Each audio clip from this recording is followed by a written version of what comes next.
Welcome to English 647 Graduate Shakespeare Online. I'm Dr. Barbara Cobb, and I will be your professor, your facilitator, your fellow traveler on this journey into all things Shakespeare. We will be using Canvas as our instructional delivery technology. The Canvas course will begin on August 19th. In the meantime, if you do have any questions, please email me at the email address on your screen. Once the semester starts, we will have an open discussion forum on our Canvas site. And if you have any questions that are general questions that may be of interest to others in the course, please use that forum.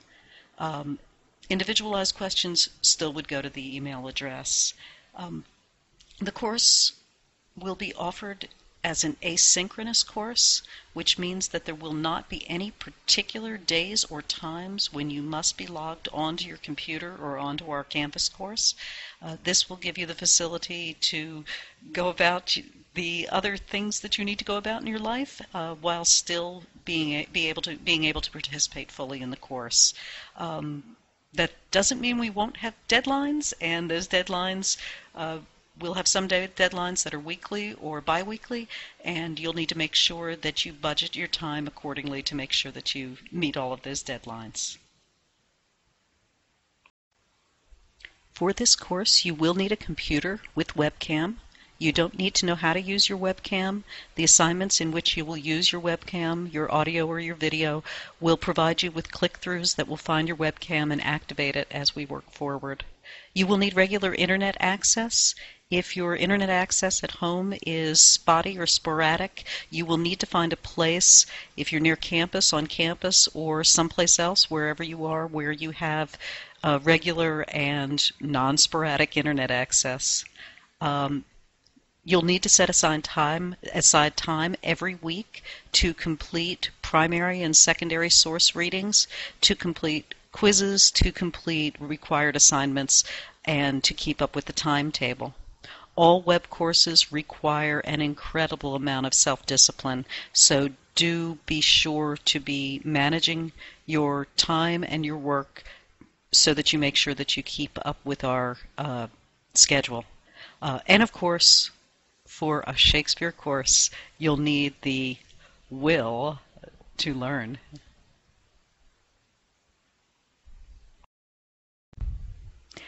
The Oxford English Dictionary provides this definition for the transitive verb to master: to attain expertise in, to acquire complete knowledge or understanding of, to attain complete facility in a particular topic. I think the third one of those, to attain facility in, is probably the one that is closest to what we're looking to achieve this semester. A number of you are going to need to have that facility with at least 3 Shakespeare plays for your master's comprehensive exams. Every one of you, as a student with an MFA or an MA in English, is going to need facility in discussing Shakespeare, in addressing an issue having to do with Shakespeare. It's just an expectation of anyone with a degree in English, an advanced degree, a master's degree in English. So that's what we're seeking this semester. To be a master in at least some things Shakespeare, you need to be able to identify accurately salient plot points in at least a few Shakespeare plays. But you need to be able to move beyond plot as well, to link those plots with the important themes that Shakespeare explores, with his methods of character development, with the contexts in which he wrote and the way in which his plays reveal historical, social, sociopolitical, even religious ideologies that were important then and are still important now. You should be able to discuss with some fluency the characteristics of Shakespeare's uses of language. And you should be able to look at the way in which theoretical approaches help to shape the way we think about Shakespeare's plays, about the ideas that Shakespeare is exploring, and to see the way that those theoretical approaches can open up or widen our exploration of Shakespeare and other literary contexts. The textbook that we will use for this course is the Bate and Rasmussen Complete Works. This particular text is designed with the structure of the first folio in mind. That 1623 first folio is the first reading edition of Shakespeare to be published, and considering that we are working with Shakespeare as a written text in this particular class, it's a good place for us to start. No edition of Shakespeare is perfect. Every edition has introductory material and footnotes and other characteristics that drive any one of us crazy. But at least this one gives us a text that we share and act, scene, and line notations that are common among us, and introductory material that we can use as our skeleton key into our group discussions of these plays. So I would like you to get a hold of this textbook. It's available as an ebook, and it's also available in both in hardback and in paperback editions. The paperback editions are actually British releases, but you can very often pick one of those up on Amazon or another used bookseller. Hardbound editions are about the same price as the paperback edition. See what you can find, but I would like you to get a hold of this particular edition of Shakespeare for use in this particular class. One of the ways that you can prepare for the semester is to read around in Shakespeare's sonnets. It'll refamiliarize you with Shakespeare's language. You'll get used to the rhythms of his speech. You'll get used to looking at poetry, being that Shakespeare's plays combine both prose and poetry, and often within the same plays. It'll get your mind back into reading the complex language that is characteristic of Shakespeare. Read the note here. Those of you who've had me before, you've already heard this, but reading Shakespeare's sonnets as an autobiography of Shakespeare is a travesty to the artistry of those sonnets. For those of you who are creative writers, you know a lot about persona and about the complexity of creating a persona. Shakespeare's not one of the confessional poets. These poems are explorations in persona and explorations on particular topics having to do with love and human relationships. Look at them for their richness in terms of their artistry. It'll also help you to get a sense of how Shakespeare creates character.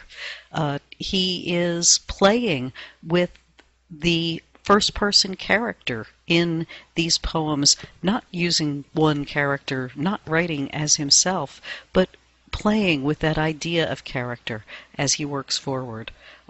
Check out that comma at the end of Sonnet 18. What does that tell you about its relationship to Sonnet 19? Have some fun with these. In my audio on one of the previous slides, I waffled around about whether you'd be gathering a certain amount of facility with 6 or 7 or 8 plays. The 8 plays listed here are the 8 plays that I do think that we're going to be exploring. We'll explore 6 of them a little more carefully. Henry IV Part 1 and Henry V we're probably going to work with as a pairing, and I'm probably going to send you off at some point to see the Kenneth Branagh Henry V, and maybe ask you if you want to take a look at the BBC Hollow Crown series for Henry IV Part 1 and Henry V, to be thinking about what happens when we do convert a Shakespeare text, like one of the ones we have in that first folio, into a performance. A whole lot of adaptation goes on, sometimes more, sometimes less, sometimes good, sometimes changing a Shakespeare play from what it is in its text. If you have the chance before the semester starts, you may want to start rereading one or more of these plays, or reading the ones that you haven't read before. If you haven't read any of them, it would be a good idea to get a start on it, to get yourself into a Shakespeare drama mode to get a feel for the plays, because we'll be working through, probably concentrating on about one of these every 2 weeks, and we'll be looking at these plays in their relationships with each other, sometimes chronologically, sometimes thematically, sometimes based on character, in order to get that facility with complex Shakespeare that is our ultimate goal for this course. More ways to prepare for this semester. Take a look at the ancillary material in the textbook.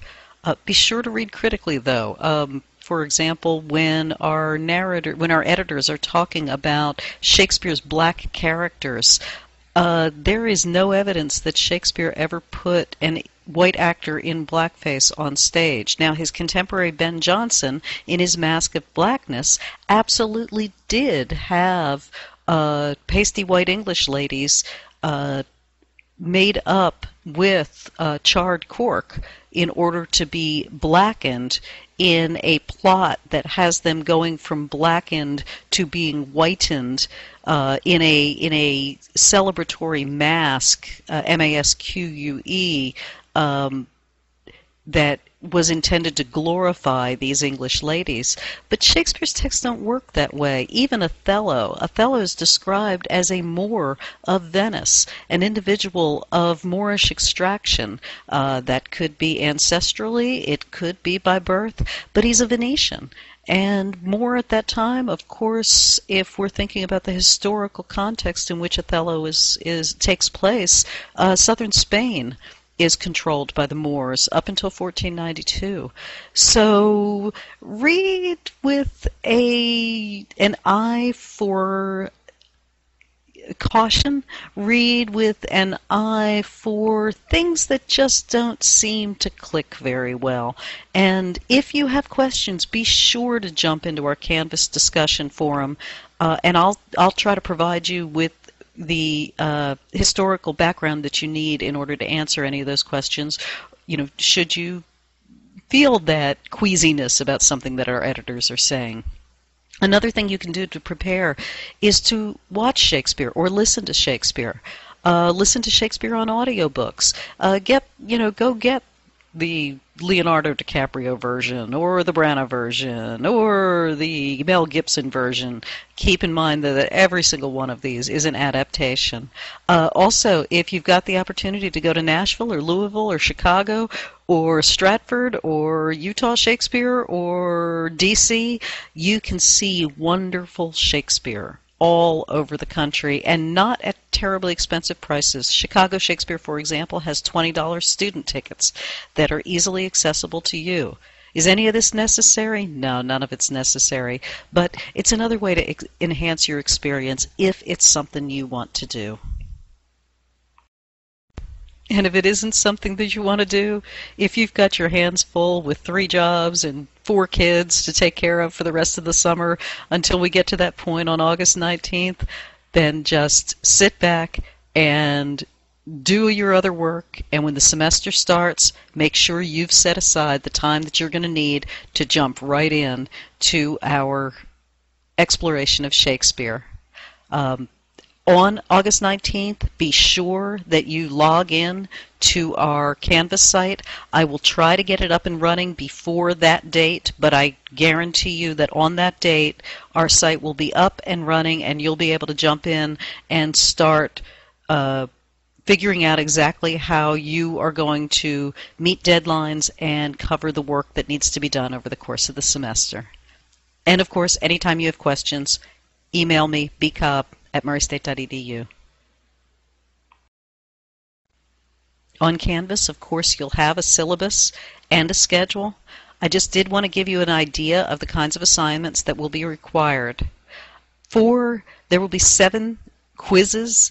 These quizzes will cover 8 of the plays, and they will ask very specific questions that will give you the opportunity to interface with key themes and critical approaches. The quizzes will be such that you can open the quiz, read through it, fill in answers for it, and fail it and take it again, and it won't make any difference. You will be able to take the quizzes as often as you want and as many times as necessary.